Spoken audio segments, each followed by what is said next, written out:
Welcome to Momentum. I want to share with you tonight the top 10 toxic foods and the top 10 healing foods. I went far and wide looking around. It's going to be a brief overview of what these are going to be, why you should cut them out, and reasons behind that, and what foods you should include. And the biggest part is that the top 10 could be really kind of destroying and holding you back with your health or fitness and actual result that you want. Now, as far as the top foods that you do want to be including into your nutrition, your diet, those will help nourish your body, give it the life and the vitality that you want. Think about when you eat food and you want, or um, a good thing to think about is living fuel. Okay, so if something was living, um, then it was just living, and then you start eating it, you want to be able to take in that life, that nutrient. So, say there's a plant, you eat the plant shortly after you acquire it, and that food has energy to it. That is something that you want to bring into your body, and you want to experience the energy that that plant gives you.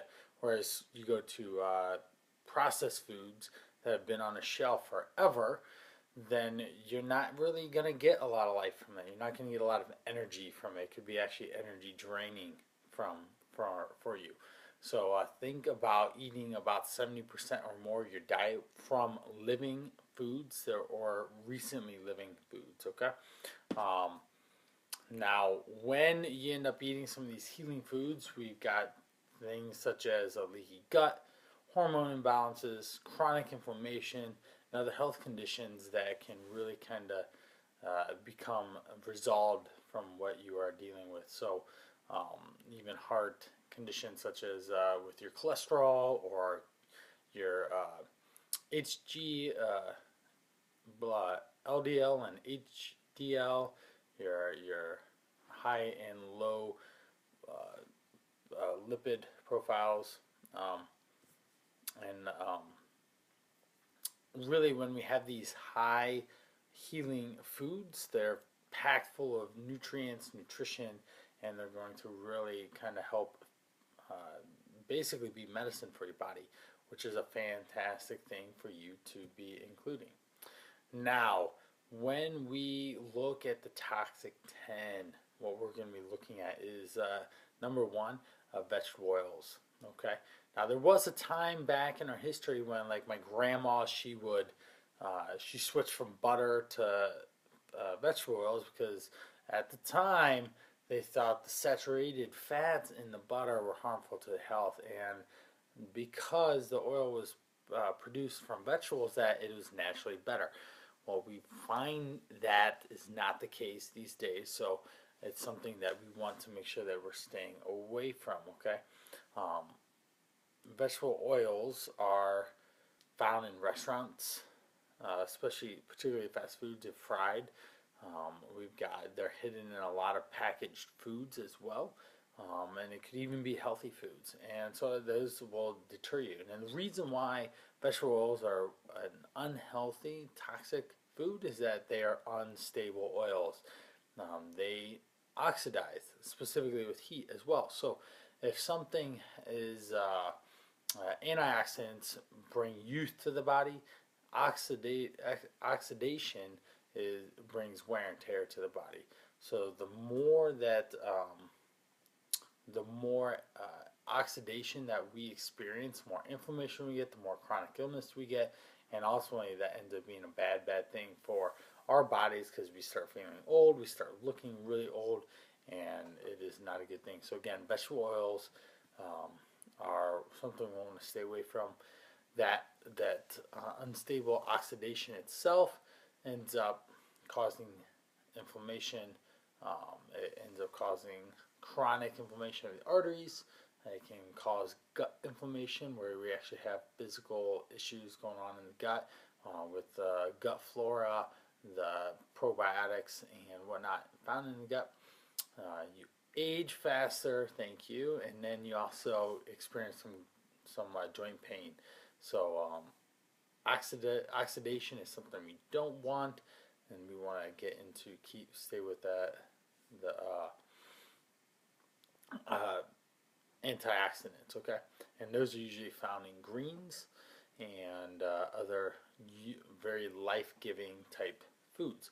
Now, other oils that are problematic are hydrogenated oils. Okay, ones that fall into these categories are corn oil, canola oil. Not all, but most canola oils kind of fall into that. Soy, cottonseed are other ones. And these are big problems because they're genetically modified. They often are high in omega 6s, which when you look at the body, you want an omega 3, omega 6 balance that's going to really kind of be vital to your overall success and health. It's kind of like being acidic or alkaline. We definitely in the body want to be alkaline because acidic kind of wears and tears and grinds you down. So it ends up not being a really good thing or setup for you. Now, let's see. I want to rotate the camera here a little bit. All right, fantastic. So, there we go. Now, other omega 6 foods that kind of fall into this place end up being peanut oil, safflower, and sunflower oils. They are high in omega 6. We want like 4-to-1 ratio of omega 3 to omega 6, and that will allow your body to be less inflamed, and that's what the omega 3s kind of do. As you look into going forward, you're looking for cold press type oils. You can find those in some olive oils, some coconut oils, and so on and so forth. So those are a good ulterior options than some of the corn, the soy, the cottonseed oil. Okay, the problem is they're found everywhere. You look in a lot of products, you're gonna find that. Now, secondly, wheat. Okay, wheat's been modified, right? We can probably all agree to the unless it's an ancient grain, but for the most part, they're bred to have double the gluten, double the starch, and what happens is that this presents wheat to be fluffier and provides a different taste to products that we get, especially like white bread compared to whole wheat bread. And then what wheat is really supposed to be eating is going to be more sprouted and fermented, and that's how you really want to eat them. And you can find those at the store, find those in ancient grains, and those are going to be the big thing that we want. Now, third, so soy, actually let's go back to the wheat. There's gluten. Gluten issues are a big problem in our society, and that can cause lots of issues all over the place. So we want to make sure that we're avoiding gluten if you are specifically gluten intolerant. And if you are, then that's not a good thing to be eating. And you know that if you are greatly affected. All right. Now, another one is soy. Soy, about 90% of it's modified, and it's modified to contain herbicides, pesticides, and these are bred into their DNA of the beans itself. So farmers don't want bugs to come along and eat the soy, and so then Monsanto and other companies have developed this genetically modified soybean, so it does more for the farmers, for the produce, for the crops and whatnot. Now, plants naturally have repellents that help keep bugs away, but because things like we're not rotating crops, we're not resting the soils, this ultimately brings up poor nutrient value. in the vegetables themselves, and because of that, that's where the need to modify the vegetables has come. So I think I talk so much that I don't breathe, and that like I end up yawning. To be honest, that's kind of what I think. Um, and the other thing with soy is phytochemicals, and that becomes a really big issue because that's an estrogen like or phytoestrogen is the term, and these estrogen like symptoms replicate that of estrogen in the female body. So this can really place some hormone imbalances. It's not that you have to 100% avoid soy, but it's definitely not going to be a main protein source for you. Okay, and it just is going to kind of cause some issues in the long run. Now, the next one is conventional dairy. Okay, what we do is we find that there's hormones, steroids, antibiotics, and other medications that are found inside conventional dairy. It's processed. Man, I'm tired apparently today. It's processed, and what happens with being pasteurized and homogenized is that it kills off some of the enzymes that are inside the gut. And what happens is that lactose builds up. Lactose is actually a big issue when it comes to um, gut health and also being allergic or not to it. Um, So that is a big issue there. There are alternatives to conventional dairy, and that is well. Let's go backtrack a little bit more. It's just even the livestock, how they're being treated in these cases. That if you source your dairy and you source a lot of your foods, then it's okay to eat it. But if you don't, then it's not. Alternatives are coconut oils. They're almond. There's goat milks, kefir is some other alternatives to get some variety of milk in there. Next up is corn. Corn, it's not that you had to avoid it 100%, but a local option would be really good for you to have, like Zlays down in the valley. Corn is genetically modified. It goes with the same issues of crop rotation and lack of nutrient density, and that ends up causing a lot of digestive distress.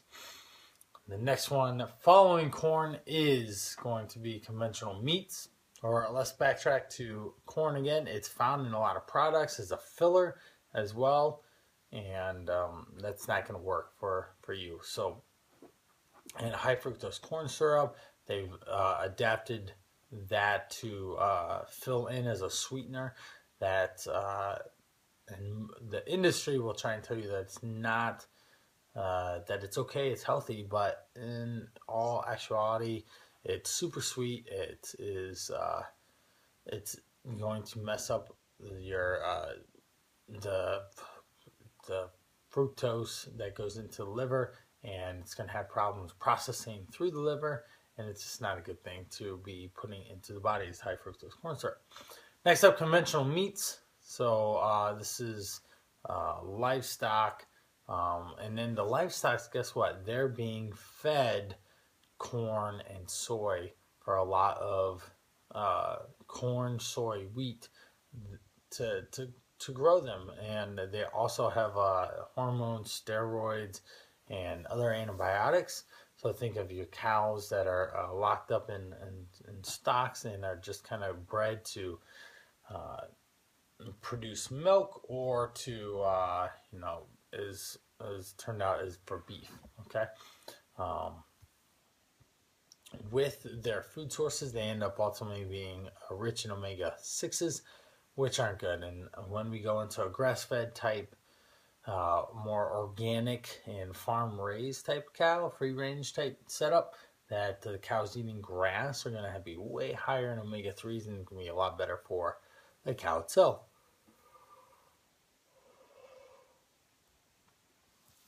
Excuse me. Next up, we have white flour. Okay. Very similar to sugar, it breaks down very quickly. It's been modified with the wheat.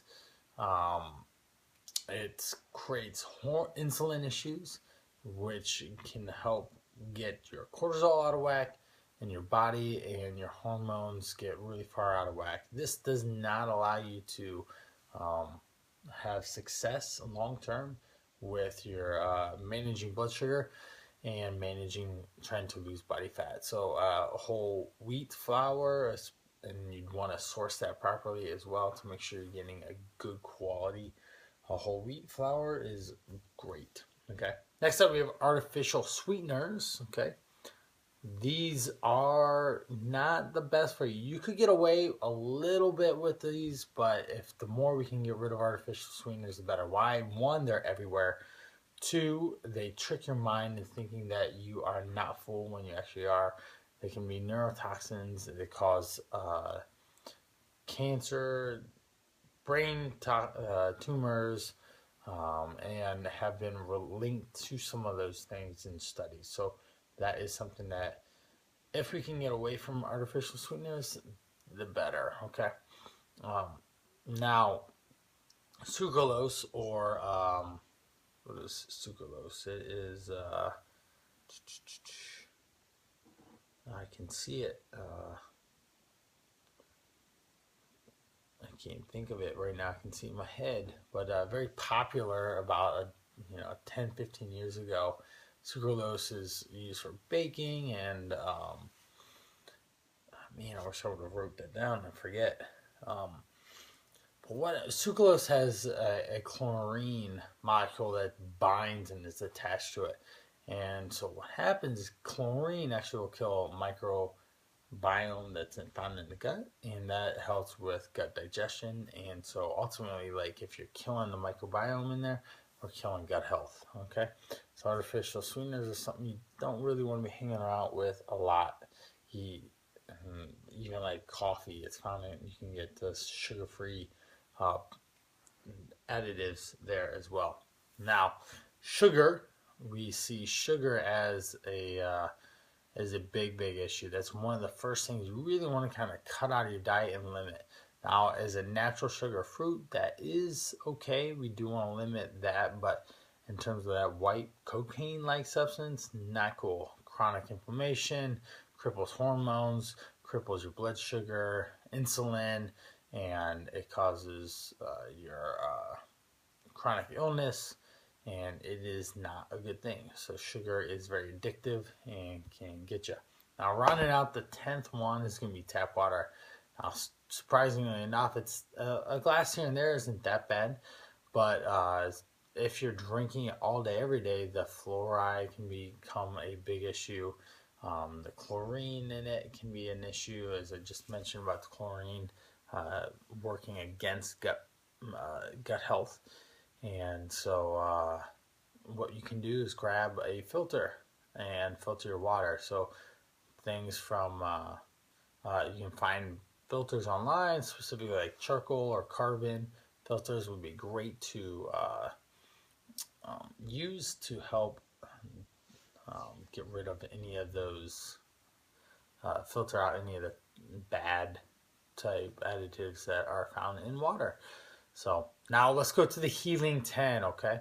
So hopefully I wrapped up those. So let's do a quick recap of that. So we've got vegetable oils, we've got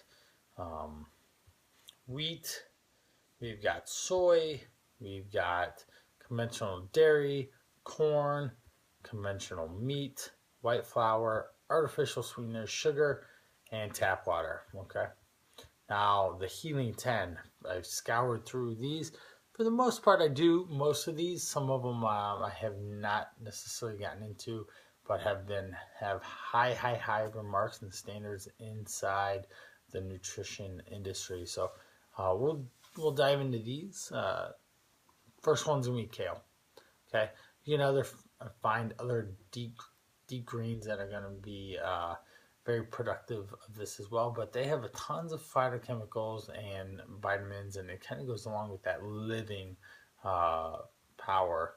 The found that kale, once living, you're going to gain the life of that. Okay, so kale is a fantastic.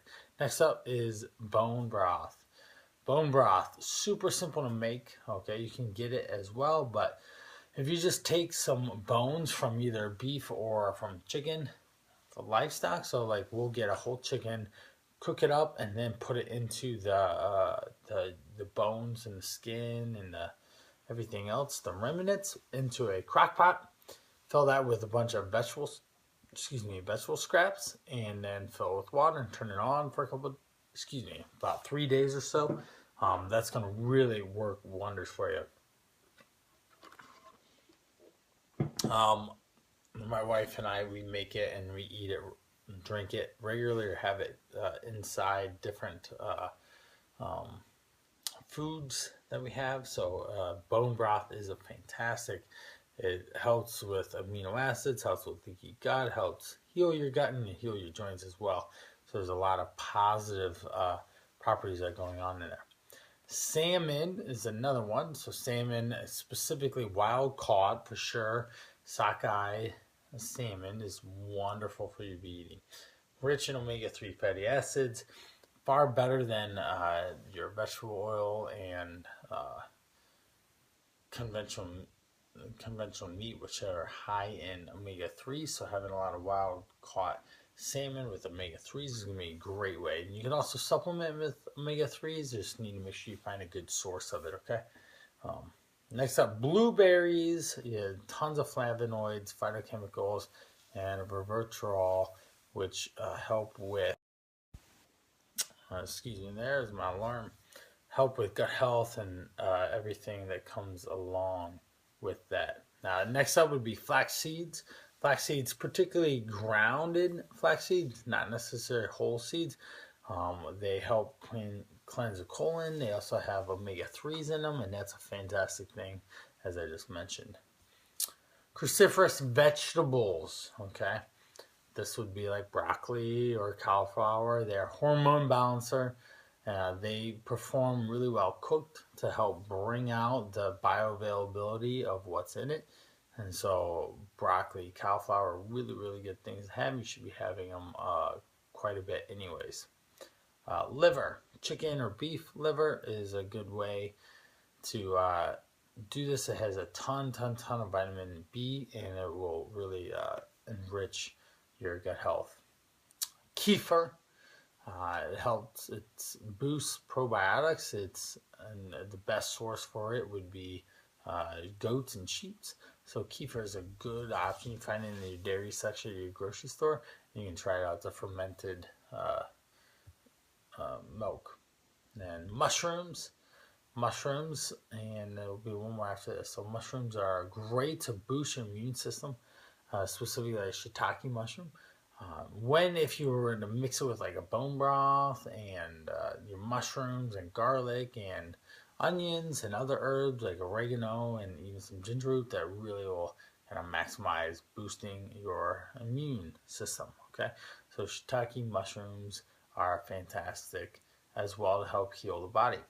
Lastly would be seaweed. Okay, it's a natural detoxifier. Spirulina is a superfood that is found in a greens powder, and that's the easiest way to eat it, is in a greens powder, and you'll be good to go there. Okay, so we'll go through the healing 10, and then we'll say goodnight.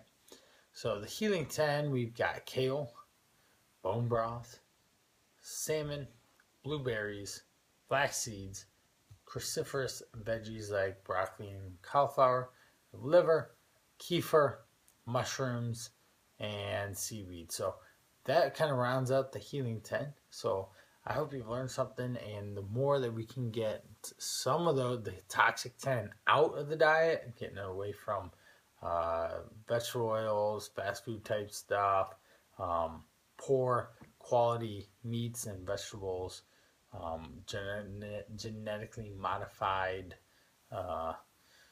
artificially sweetened sugar is going to be best for you. And we replace it with greens and things that have a lot of vitamins, minerals, phytochemicals that help boost gut health, decrease inflammation, and increase your vitamin B, help detoxify you, and clean you out are going to be far better for you to have. So, hope you enjoyed this. Hope you learned something, and let's see you next time.